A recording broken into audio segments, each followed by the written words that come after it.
The studio lights gleamed off the polished circular desk of American Perspectives, one of cable news' most watched political programs. Jessica Tarlov, the show's co-host and an accomplished analyst with a PhD in political science, leaned forward with interest, eyes attentive. Across from her sat Congresswoman Jasmine Crockett, representing Texas's 30th District, poised and confident in a tailored navy blue suit.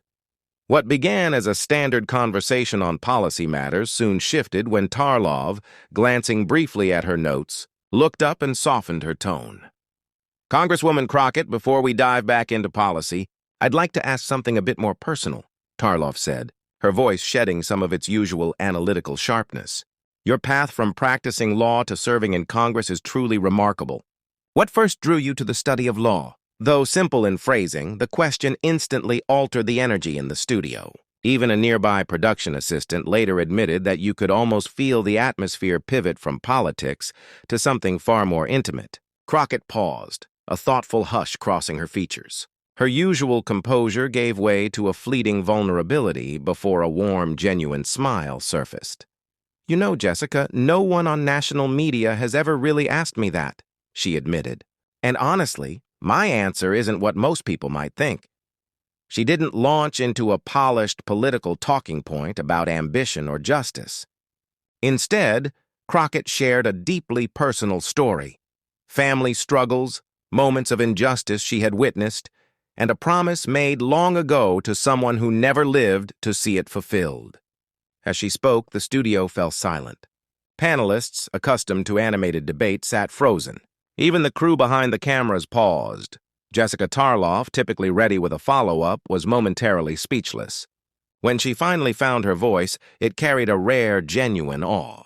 "That may be the most honest answer I've heard in 15 years of political interviews." The resonance of the moment wasn't just in Crockett's story, it was in the way it transcended politics. Within hours, clips of her response went viral, shared millions of times across social media. Viewers from all political backgrounds glimpsed something unusual: authentic human truth, in a medium often dominated by rehearsed sound bites. American Perspectives had earned a reputation for thoughtful debate in an era of growing polarization. Airing every Sunday morning, the program featured respected analysts and elected officials from across the political spectrum, delivering conversations far deeper than typical cable clips. Jessica Tarlov had joined as co-host 3 years prior, blending her strategic political experience with her academic background from the London School of Economics. Known for her center-left leanings, she had gained viewers' trust through a fair and inquisitive approach, seeking understanding rather than confrontation. Congresswoman Crockett, though still new to the national scene with only 2 years in Congress, had already gained attention for her sharp grasp of policy and her clear, articulate manner. Prior to her election, she had built a formidable career as a civil rights lawyer, focusing on voting rights, police accountability, and criminal justice reform. On screen, she radiated confidence and passion, but few knew the difficult journey that had brought her there. Raised in St. Louis by hard-working, working-class parents, Crockett had grown up acutely aware of inequality. Her father worked in city maintenance, her mother as a hospital aide. Both emphasized education, perseverance, and standing up for what's right. Their sacrifices allowed Crockett to attend college, ultimately becoming the first in her family to earn a degree. That morning's broadcast had begun with the usual topics: recent legislation, upcoming elections, and policy debates. It was the informed, detailed discourse viewers expected. As the show reached its midpoint, Tarlov guided the discussion toward criminal justice reform, an area where Crockett's expertise gave her considerable authority. "The data is clear," Crockett explained, citing studies on racial and economic disparities within the legal system. "This isn't about politics. It's about ensuring the system works fairly for everyone." At that moment, Tarlov's expression shifted. Watching Crockett speak with unwavering conviction, she made a split-second decision to veer toward something more personal, a rare move in political television. "Congresswoman, your journey to law is remarkable. What inspired you to pursue this path?" she asked again gently, letting warmth seep into her tone. For a moment, the studio held its breath. Cameras captured a subtle shift in Crockett's expression, a fleeting vulnerability before her composure returned. She leaned back slightly, preparing to share openly. "Jessica, no one in national media has ever asked me that," she repeated, her smile modest but sincere. "And honestly, the answer isn't what most people imagine. Most assume I always dreamed of being a lawyer, inspired by courtroom dramas or trial scenes, but that wasn't my path at all." Instead of a rehearsed line, Crockett offered something raw. "When I was 14, my Uncle Marcus was arrested for a crime he didn't commit. Wrong place, wrong time. Our family couldn't afford a private lawyer, and he was assigned a public defender who barely met with him for 20 minutes before his hearing. He ended up spending 8 months in jail before the real perpetrator confessed." The studio fell into a deep hush. Crockett continued, her voice steady but tinged with emotion. "Those 8 months cost him everything: his job, his apartment, and nearly broke my grandmother, who spent her retirement trying to help him. When he was finally released, I expected the system to offer some acknowledgement, some recompense. But there was nothing. Those months had been erased, as if they meant nothing at all." Her eyes reflected the memory of sitting at her grandmother's kitchen table, hearing the injustice explained as routine. "I remember thinking, this cannot be right. There must be rules to prevent this." "That's when I decided I would become a lawyer." Tarlov's voice was gentle. "So that was your initial motivation?" "Not immediately," Crockett said with a faint smile. "At first I thought maybe I'd become president, change all the unfair rules myself." The table chuckled softly at her youthful resolve before she grew serious again. "But as I matured, I realized the law itself could be the solution if wielded wisely. My grandmother, who had cleaned offices at night for decades so my father could attend school, was the one who encouraged me to study law. She had only an 8th grade education, but an extraordinary understanding of how systems functioned. She used to tell me, if you don't like the rules, learn them first." Tarlov asked quietly, "Did she live to see you become an attorney?" Crockett's expression darkened. "No, she passed away during my 2nd year of college. Pancreatic cancer. It happened so quickly." She drew a deep breath. "The night before she died, I promised her I would continue, that I would become the kind of lawyer who fights for people like my uncle, people the system overlooks." Her words shifted the studio atmosphere. The panelists, a conservative commentator, a business leader, and a former mayor, listened intently, political differences momentarily irrelevant. "Law school was hard," Crockett admitted. "I worked jobs while studying, and the debt kept piling up. There were moments I almost gave up. But I returned to that promise and remembered what my grandmother always said, 'Justice without power is empty.' But power without justice is just tyranny." Jessica Tarlov nodded, recognizing the Pascal quote. Crockett smiled. She didn't own many books, but she read the ones she had over and over. Pascal was her favorite. She used to tell me, "You don't need a lot of books if you truly understand themes you read." Crockett then reflected on how her early career as a lawyer shaped her view of the legal system. She described representing clients who, like her uncle, were trapped in a system that seemed built more for efficiency than fairness. "I realized that while I could help one client at a time, the deeper problems were structural," she explained. "Case by case wasn't enough. The system itself needed change, and that recognition is what ultimately pushed me toward politics." As she spoke, her story naturally expanded from personal experience to the broader lessons she carried into public service. She described how her work influenced her approach to criminal justice reform, voting rights, and economic opportunity. "When I draft legislation, it's never just numbers on a page for me," she said. "I'm thinking about real people. The single mother who couldn't reach the polls because of restricted voting hours. The young man whose small mistake became a lifelong barrier to employment. The elderly couple facing eviction because of predatory lenders." What made Crockett's response stand out wasn't only the emotion behind her words, but how she connected her personal journey to a wider vision of service. She wasn't sharing her past just to build credibility or stir emotions. She was showing how lived experience could shape thoughtful, grounded policymaking. The law degree was never the destination. She concluded it was the tool, a way to keep my promise to my grandmother and to fight for the change my uncle and so many others like him deserve. When people ask why I'm so passionate about these issues, it's because they're not theories to me. They're as real as my grandmother's hands, scarred from decades of cleaning so that our family could have chances she never had. When Crockett finished, the studio went completely silent. For a moment, the usual rhythm of political television disappeared, replaced by something far more human. Jessica Tarlov, normally quick with analysis, was briefly speechless. When she did respond, her voice carried genuine emotion. "That is perhaps the most honest answer I've heard in 15 years of political interviews." The silence lasted only a few seconds, but it felt much longer. One of those rare televised moments where scripted talking points gave way to authentic connection. It was conservative commentator Richard Mercer who finally broke the silence.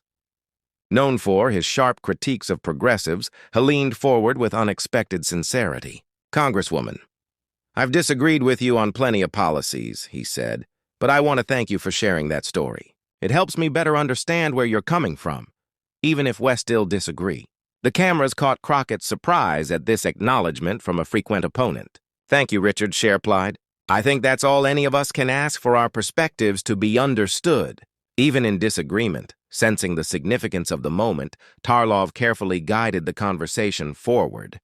"Congresswoman, you mentioned the gap between the ideals you carried as a law student and the realities you faced in practice. How has that tension shaped the way you approached lawmaking?" Her question opened the door to one of the most thoughtful discussions the program had ever hosted.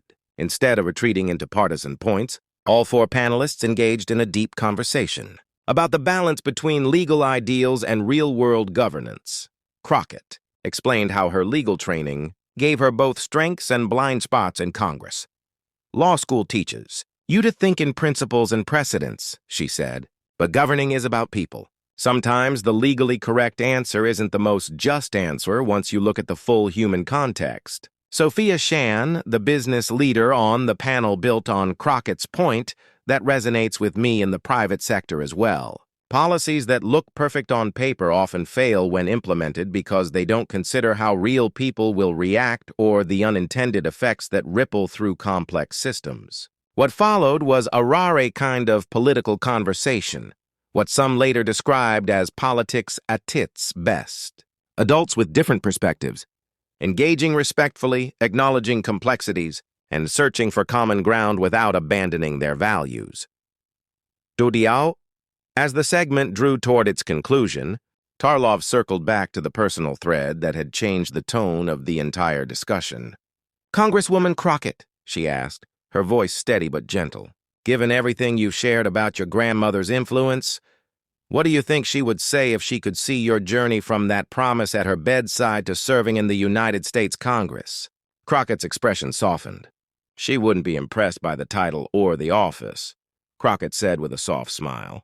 "She'd want to know what I was actually doing with the position, whether I was keeping that promise in spirit, not just in words." She'd probably remind me of one of her favorite sayings. "The measure of your success isn't how high you climb, but how many you bring with you." "That's a powerful standard for public service," Tarlov noted. "It's the only one that matters," Crockett replied. "When you take away the party labels and the political identities, it really comes down to one simple question.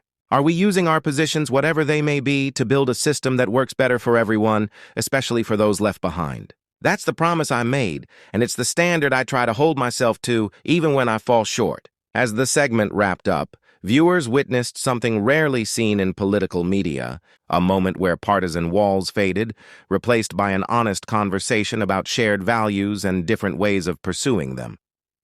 The program went to a commercial break, but what happened off camera was just as revealing. The panelists continued their conversation privately. A production assistant later noted that Mercer, the conservative commentator, and Crockett exchanged contact information. Mercer even expressed interest in finding areas where they might collaborate despite their political differences.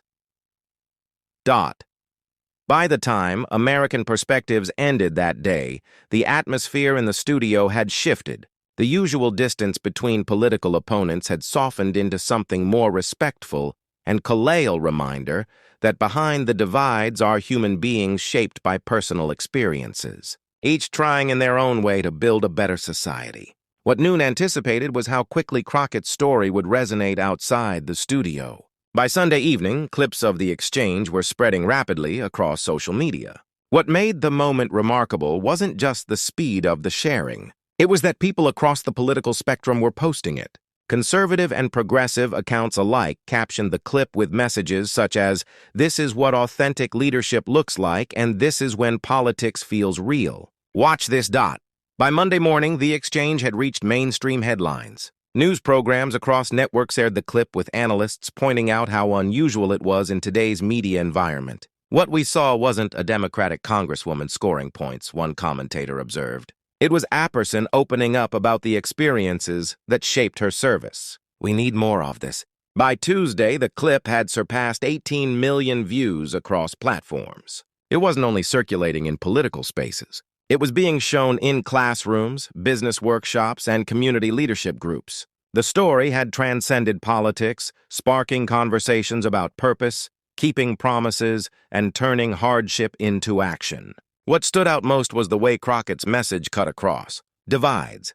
Older viewers admired the values, all family duty and honoring commitments. Younger audiences connected with the authenticity and sense of purpose. Conservatives related to the themes, all family values and responsibility, while progressives appreciated the focus on justice and reform. Later that week, Jessica Tarlov reflected on the moment in a morning news interview. "In today's media environment, we rarely give leaders space to share the real experiences that shape them," she explained. "We press for positions, but not the journeys behind those positions." What Congresswoman Crockett shared was a reminder that behind every policy disagreement is a human story and understandable motivations.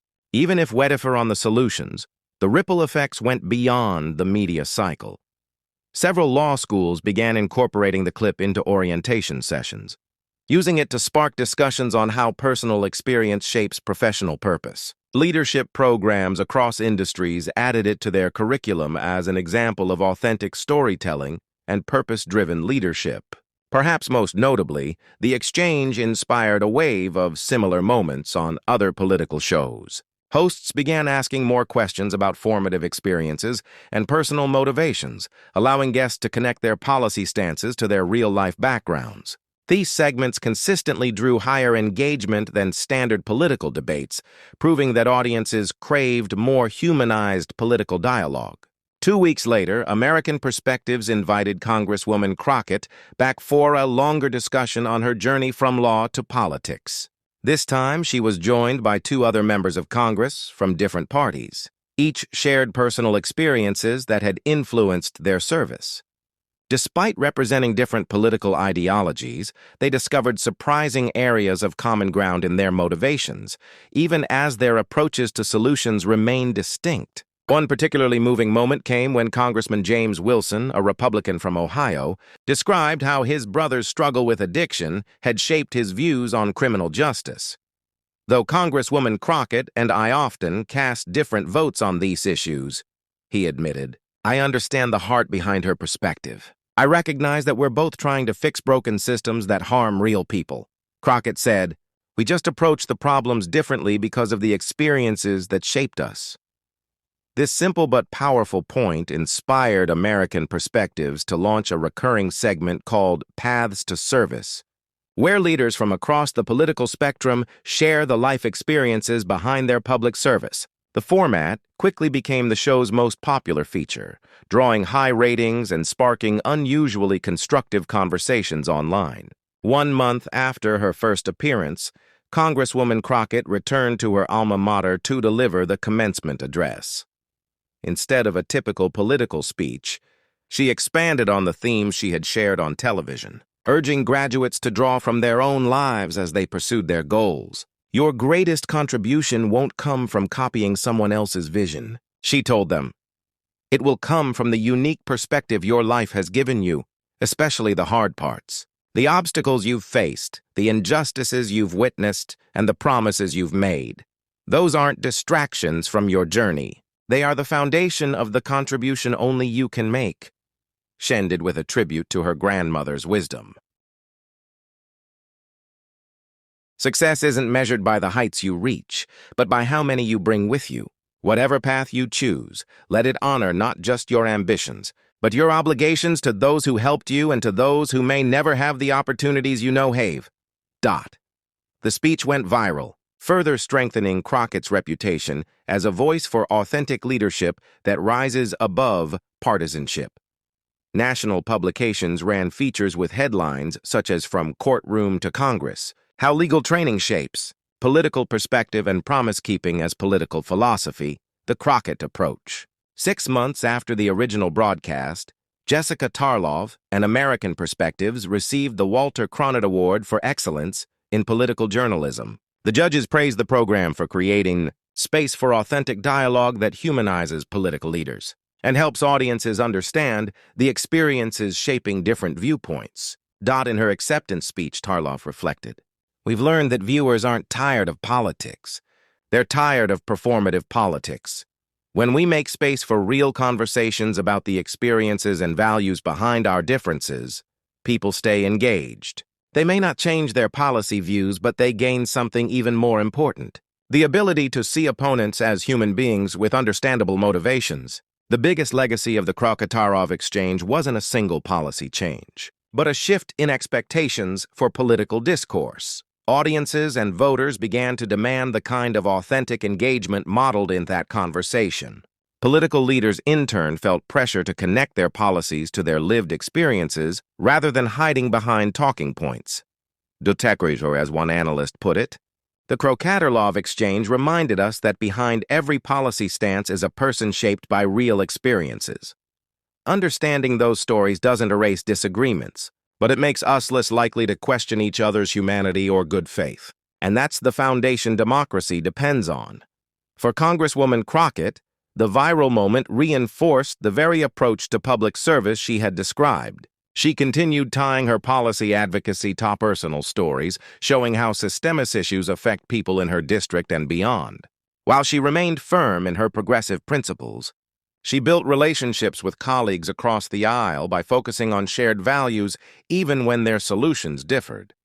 1 year later, a national survey revealed the impact of this new approach. 72% of Americans wanted more political coverage focused on the life experiences of public servants. 68% said they were more likely to listen to opposing viewpoints when they understood the personal stories behind them. This shift didn't erase political disagreements, nor should it in a healthy democracy, but it helped restore something vital: recognition of shared humanity across divides. It reminded people that most who enter public service, regardless of ideology, are striving imperfectly but sincerely to create a better society based on the lessons of their own lives. As Jessica Tarlov later reflected, the most powerful thing about Congresswoman Crockett's story wasn't the specific details. It was how it reminded us that politics at its best isn't about abstract ideology. It's about people trying to fix the real problems they've witnessed and lived through. When we connect politics to those human foundations, we create space for the kind of disagreement democracy actually needs to function. If you found this kind of authentic exchange refreshing in today's political climate, make sure to subscribe and turn on notifications for more moments that break through partisanship and reveal the real experiences shaping our public discourse. And we'd love to hear from you. What personal experiences have shaped your own views on public policy? Share your story in the comments below.